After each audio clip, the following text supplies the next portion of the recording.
Happy New Year, 新年快乐. It is 2026, the year of the fire horse. If you are new here, my name is Linda. I am a Western astrologer and also soon to be Chinese astrologer. I actually completed my Chinese astrology foundation studies to analyze a Bazi chart, which is our Chinese natal chart, back in 2019, before I then moved into Western astrology, and now I'm coming back to complete my intermediate and advanced Chinese astrology studies. I myself am also Chinese, and I have grown up learning about Chinese metaphysics, energy, TCM, so I am excited to be bringing all of this into my work. This video is going to be about the year of the fire horse, but because Chinese astrology is so deeply connected to Chinese metaphysics, feng shui, traditional Chinese medicine, otherwise known as TCM, this video is kind of an exploration of this big web and how everything is so interconnected. As a Gemini, there are so many tangents that I want to take you on, and I will try my best to keep it centered around the year of the horse, but we definitely will be branching into different aspects too. Now, we always start our Chinese New Year on a new moon, but this year, this is also a solar eclipse.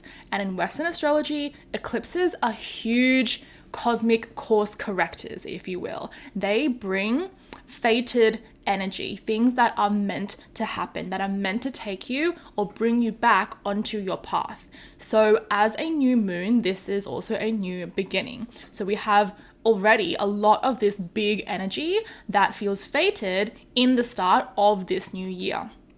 Now, in Chinese astrology, every single year has two characters. We have what's called a heavenly stem and an earthly branch. So this year is Bing Wu.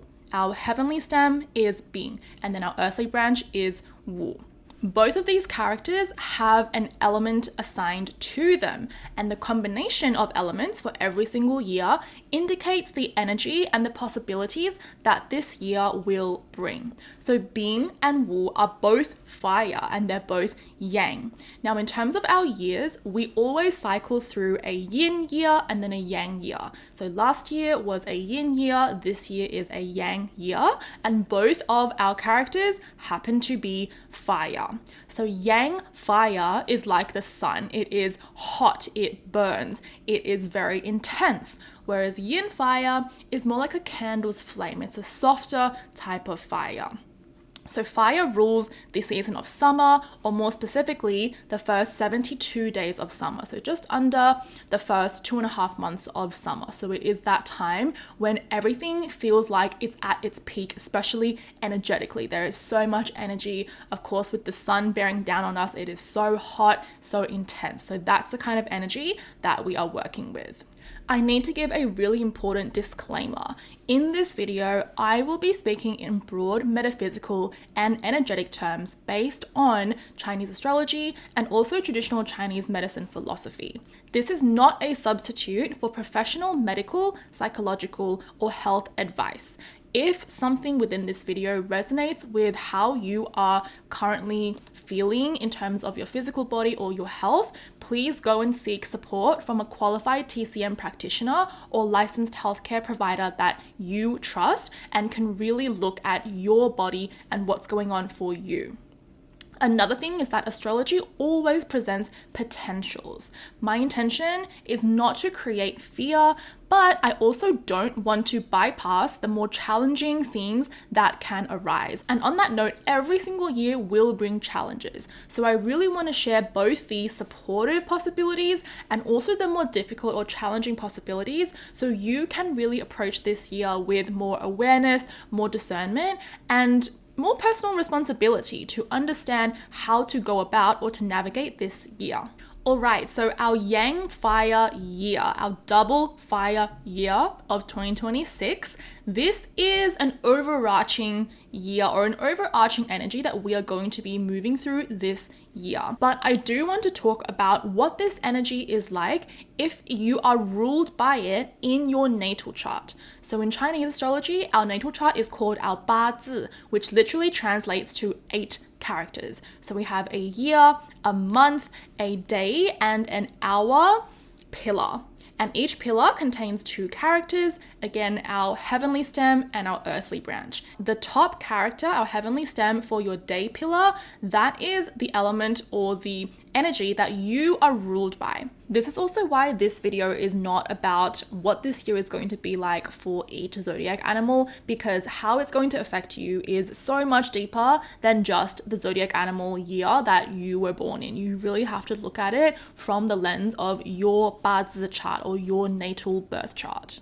So if you are ruled by yang fire, this means that your energy is one that is very warm, and you might find that other people are easily attracted to you. You have a sunny disposition, you can be really expressive, emotional, you might be easily excited, you're very enthusiastic and affectionate, but just like with anything in astrology, we always have another side to things. So the other side of yang fire can look like being really restless, overexcitable, or being really moody and in fact disconnected from your joy, from that warmth. So part of your challenge is to navigate this fire.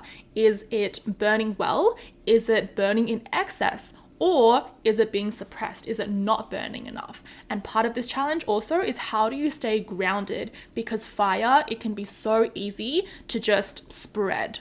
I want to bring in the elements here a little bit because in Chinese metaphysics, we work with a totally different system than Western astrology. We work with a 5-element system, and this 5-element system is the foundation of Chinese astrology, feng shui, TCM, all of Chinese metaphysics, all uses the same foundation, the same structure. So we have wood, fire, earth, metal, and water. When we're talking about fire, fire actually has a really close relationship with water, and we will circle back on this a bit later on. Fire and water have a clashing relationship, but they actually keep each other in balance. So too much of one can actually damage the other. That's why in this year, especially when we have so much fire, we need to focus on water as well. And what's interesting as well is that we call the yin and yang in our body fire and water, or shui huo. So literally translated, it's actually water and fire,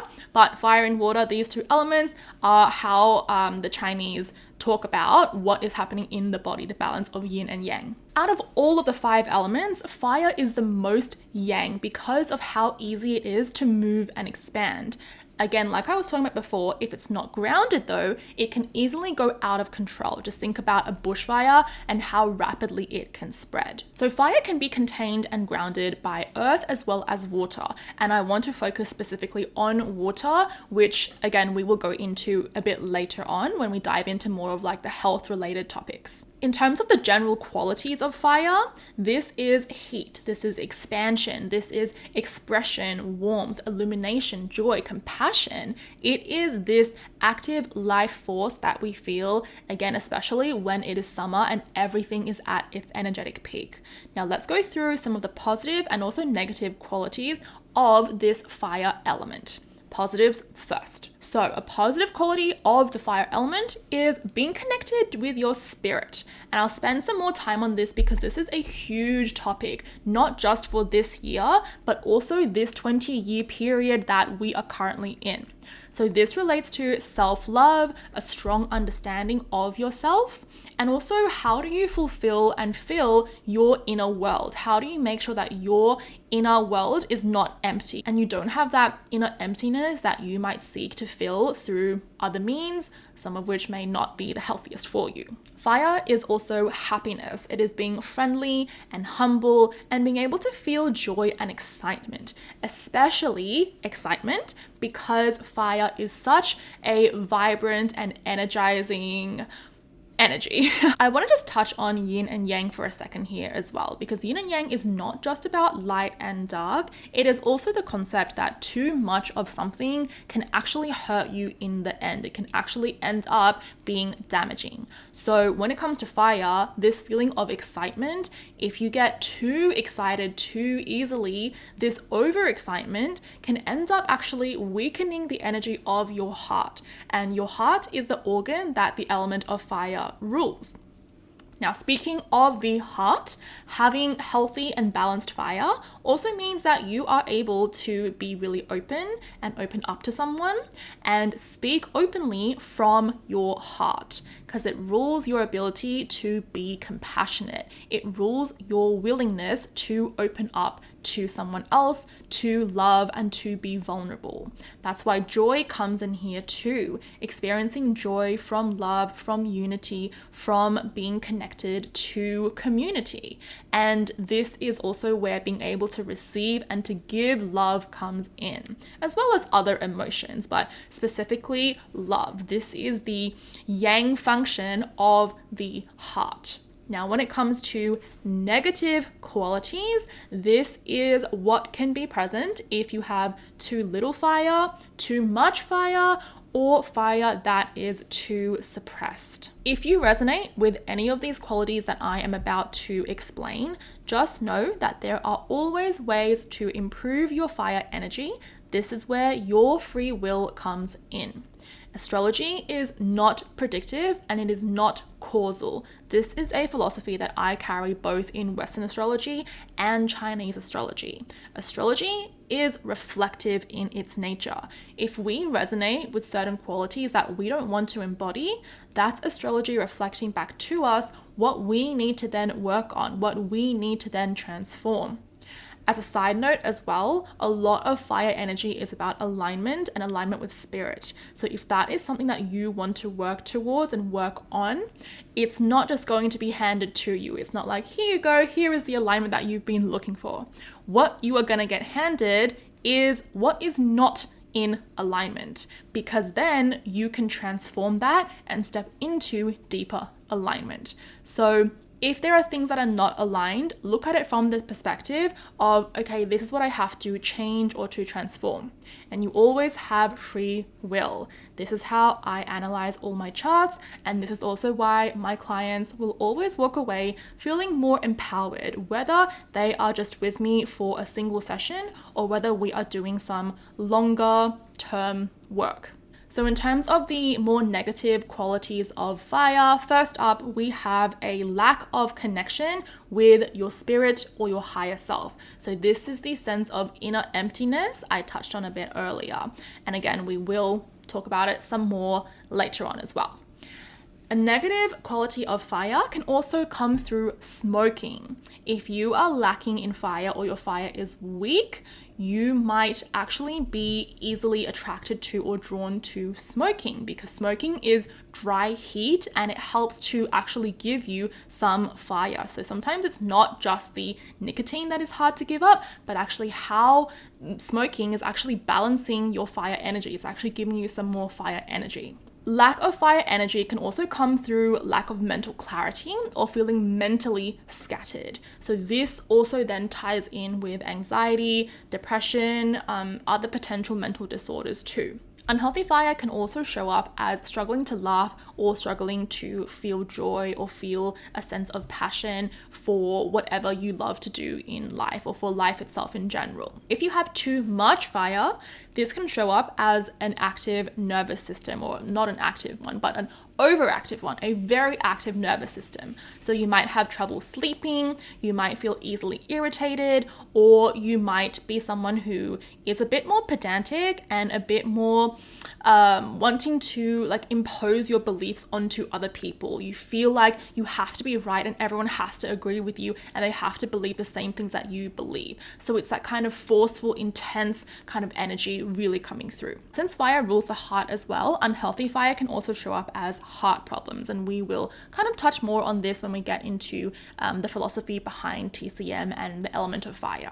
Now, let us break down fire and our spirit, and also the fire age that we are in. In Chinese, we have this phrase called 精气神. It is 3 characters and it is translated into our essence, our energy, and our spirit. These 3 are known as the 3 treasures, but honestly, the symbolism of these 3 concepts goes way beyond just a literal translation. I don't think there is a word in English that can fully encompass all the meaning and symbolism behind it. All 3 are connected and they all have ties with our physical, psychological, spiritual health, but today we are focusing on shen or spirit. So our spirit comes from our heart and our heart rules our spirit. In a more general sense, shen or the concept of spirit encompasses or can be used to describe our physical health and our physical vitality, our consciousness, our cognition, our thinking, and also how our internal vitality manifests physically. For example, having bright eyes. And in a certain way, eyes are also somewhat related to the element of fire as well. But shen or spirit is the manifestation of our energy and our essence. It is the overall embodiment for our thinking, for how we live our lives, our conscious soul or spirit that lives within us. So if our spirit or our shen is unhealthy or weak, our physical body also becomes weak. We cannot have a strong physical body if we do not have a strong spirit. Now let's bring this concept of spirit into this year and also into the fire age that we are in. So you already know we have a double up of fire this year for 2026. This is our immediate 1-year cycle that we are in. But we are actually in another cycle, a 20-year cycle, which is called an age. So the overarching energy for this 20-year period is going to be whatever age we are in. These ages go by numbers, not by element, and each number corresponds to a particular element. So from 2024 to 2044, we are in the age of 9. And the ages go from 1 to 9 and then back to 1 again. Now 9 is a special number because it is the only number that is represented by the fire element. So we actually only have a fire age once every 180 years. Now, I do want to stress that this is not linked to numerology in the sense that we are not adding up the numbers of the year. This goes by Chinese metaphysics. This goes by feng shui systems. And every age that we have is associated to a trigram from the I Ching or the Book of Changes. For 9, this is associated with the trigram of the middle daughter or middle-aged women in general. So for this age, so from like 2 years ago up until 2044, this is a time for middle-aged women to really step into their power. Now, with so much concentrated fire energy this year, there is a massive emphasis on needing to connect with our spirit, with our higher selves, with higher consciousness. I talked about how yang fire was the ability to express emotions, especially love. Now, yin fire is the ability to integrate higher consciousness, the ability to experience the joy and the love of life. And actually, if we go back, thinking back to like 2 years ago, even a few years before that, I'd say about 4 years ago, you might have noticed that there has been such a big wave of spirituality, of consciousness, of awakening, just coming into the collective consciousness, right? So this is a turning of ages. It will start roughly 2 to 3 years before we actually move into the next age. But right now we are settling into this fire age energy. So there's more of this spirituality, consciousness coming through. Now, going back to experiencing the joy and love of life, we can really only experience that when we are being authentically ourselves, when we are following our spirit instead of trying to live a life that goes against it. And this requires you to first and foremost figure out yourself. Who are you? What do you believe in? What do you value? What do you stand for? Then, are you actually living in alignment with that? Are you walking your talk, Or are you just kind of like, oh yeah, this is what I believe in, but then the way you live your life goes totally against that. So this is when we are also going to be seeing kind of like the veil drawn back in a way, or like the curtains being opened. Who is actually embodying what they say or who they say they are, and who has been kind of faking it all along. This also is about connecting in with your own inner spirituality, whatever that might look like to you. I do want to say here that this is a type of spirituality that is not strictly dictated by organized religion, but it's more connected to your soul. And this is one thing that is really important to do this year, being open-minded, being accepting, because if you use this excessive fire to burn others, it can often come back to burn you in the end. This does not mean dropping your boundaries. This does not mean just being completely open and accepting for everything that comes your way. But it means that if you are someone who knows that you tend to jump in with judgments easily or speak without thinking, just be more conscious of slowing down, thinking before you speak, or being aware in certain situations that actually maybe there is no need for me to speak my judgment out loud. Also, that means try not to gossip, especially when it's kind of malicious towards other people, okay? But I trust that you understand nuance and context, so use your discernment, use your critical thinking. And if you do not work on this connection, especially with yourself, your inner energy, your spirit, this year in particular will be challenging for you, because any inner emptiness that you feel will be exacerbated. Again, it is coming up to reflect where you need to be filling in your own cup some more. And if you don't explore how to fill this for yourself healthily, then this is where it can get really easy to fall into unhealthy lifestyle patterns that come from this lack of self-love or this lack of self-fulfillment. So this is when you can turn to filling in that void through things like substances, sex, overworking, gambling, turning to organized religion, buying more material possessions to fill that void. And a lot of these things can then end up making you ill as well. So connection to your energy, your spirit, your higher self, your authenticity is so important, especially for this year, and then continuing up until 2024 and beyond as well, but especially during this age and this coming year. When it comes to literal fire, because the fire element also relates to fire literally, with such excessive fire, as well as, again, yang fire, which is a lot more intense and explosive, there is a possibility for more volcanic eruptions and bushfires. Also, bushfires started by lightning, because we have that kind of like dry heat kind of coming through too. And I know I said that water balances fire, but when fire is so excessive, it kind of pushes water, it kind of backs the water element into a corner. So of course, water needs to retaliate as well. So it can also make water quite excessive. So this can be like flash flooding, for example. This is the potential manifestation of this energy. I do not want to scare you, but again, I do not want to just bypass this important aspect of fire and how it relates to the earth.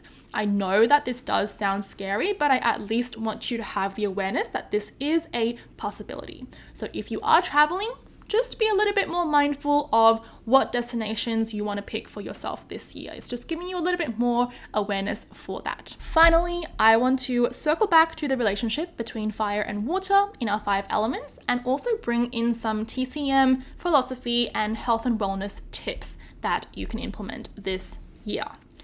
I have already discussed how fire rules the heart, so this year really watch out for heart issues and take care of your cardiovascular health. If you have been following me on social media, you know that I'm having some weird palpitations and I've gotten like a Holter monitor. I'm getting all of that checked out, so make sure you are on top of your health, your cardiovascular health in particular. When it comes to water, water controls fire, so it puts out fire. So we really need water this year. Again, with so much fire though, it can kind of like make the water evaporate. And since water rules our kidneys in TCM, Also, you want to be taking care of your kidneys and watching out for anything or any illnesses or any discomfort there as well. If you have water in your Bazi chart, your natal chart, especially if you are ruled by it, so especially if it is the top character in your day pillar, then this will help you a lot this year to balance out that energetic dryness and heat that comes from a yang fire year. So literally, when it comes to water, it can be good to hydrate, to take baths, to go swimming safely, of course, because as an Aussie, I take water safety very, very seriously. In terms of diet, we can also bring in or add into our diet more foods that are ruled by the element of water. Now in TCM, when we talk about foods that are ruled by a particular element, this does not mean that the food literally contains that element. It's more so about the essence or nature of that food. When it comes to anything really, but especially diet, in the West, there is a tendency to go all in, to go to the extreme pretty much, but TCM is based in Chinese philosophy, where moderation is best. Again, if you go too extreme into anything, you will have adverse effects from going to that extreme. So please keep in mind if you want to implement these tips, and I'll also be giving you my real life examples of how I'm implementing this into my life. So for food that is ruled by the element of water, first up we have seafood. You can add a little bit more seafood into your diet, especially this year. For example, I really don't like eating fish that much. I typically have fish maybe like once a month, honestly, which I know I need to be eating more. But anyway, this year I'm thinking of having fish probably once every week or at least once every 2 weeks. So it doesn't have to be such a drastic change. I don't want you eating seafood like every single day, but adding a bit more seafood into your diet can help. Now, seafood is also very han or cold in nature. So whenever you eat seafood, it can also be really good to eat some perilla leaves to counterbalance that. And the best ones are the leaves that are purple on one side and green on the other. So when I eat fish, I will just have it with a perilla leaf. Or if I'm eating like salmon sashimi, I'll actually like wrap it in the perilla leaf and eat it with it. So it balances out the more cold nature of seafood. The other way that we can tell if a food is water ruled is the color. So in Chinese metaphysics, black is the color that is associated with the element of water. So foods that are black in color or naturally black in color. So this can be black sesame, black beans, wood ear fungus, blackberries, mulberries. Now for fruit, actually for anything, it's really ideal to eat them when they're actually in season. So not really like all year round, but adding in some more of that is really good. I actually have a little jar of black beans. I think they're like roasted, I think maybe stir fried, something like that. Every single day, I just pick out a handful, like a little handful, maybe like 5 to 7, and then I just eat them as like a little snack. Final thing is lifestyle habits. So we're gonna start with sleep because regardless of what year we are in, what elemental age we are in, you need to be sleeping well. So if you are not asleep before 11 p.m. consistently, this is going to be the perfect year for you to change that. Because between 11 p.m. and 1 a.m., so the hour before midnight and the hour after midnight, this is what we call 子时, or the time of the rat. And the rat is ruled by yang water. So this is a really important time to replenish your inner water and to be aligned with the water energy that is in, I don't want to say like the skies or the stars, but it's like the water energy that is occupying the earth. Kind of sounds a bit weird, but I hope you know what I mean. If you sleep later than 11 p.m. consistently, this year in particular, you might find that it is going to be extra draining for you the next day because you don't have enough of that water to actually balance out the fire energy that we are moving through and living through. Now, 11 p.m. to 1 a.m. is also when your gallbladder meridian is the most active, and its health is crucial for supporting the energy of all the other organs in your body. So being asleep before 11 p.m., before this time, really helps you to also generate your gallbladder qi, or your energy there. After these hours, our next time period is 1 a.m. to 3 a.m. and these hours are for the liver. So if you're not sleeping between 11 p.m. to 1 a.m., this will also subsequently affect how your liver kind of replenishes its energy too. And then it kind of is like a domino where, like, you know, it'll then affect the next thing and the next thing. So before 11 p.m., if you can, please, please, please go to sleep. The last thing about this time period is that this is when yin energy is at its peak. This is also the same time that yang energy will begin to rise. So if you're not asleep, you cannot balance this transition time well. And so if you find that on days where you sleep really late, the next day you kind of feel a little bit off balance. You don't really feel like yourself. You don't really feel connected to yourself as well. Of course, there is like physical stuff going on that makes you not able to really function as well as you can, but it's also you haven't balanced this transition well. You haven't given yourself and your body and your energy and your spirit the time to realign with the changing of this energy in the world. The very, very last tip that I have for you is intentional rest time from 11 a.m. to 1 p.m. So this is the middle of the day. When I say intentional rest, this can be taking a nap, or it can even be just closing your eyes for 5 minutes with no distractions. We have a saying in Chinese called 闭目养神, which translates to closing your eyes to cultivate or strengthen your spirits. Remember how we were talking about spirit a little while back and how important it is to foster that connection and cultivate that connection this year and in this age. When we close our eyes, we are able to reconnect with our internal energy instead of constantly taking in information and also energy externally. So that is why it is really important, if you can, at least 5 minutes of just resting, not scrolling, not listening to a podcast or listening to music, just quiet, closed eyes, and not reflecting, but just like feeling the connection you have with your own body and with your own energy. Remember that having a strong spirit is crucial to the fire element. So if you can, again, just 5 minutes. If you don't have the luxury to take a nap, even 5 minutes, eyes closed, just connecting in with yourself can be really helpful for you. And if we think about 11 p.m. to 1 a.m.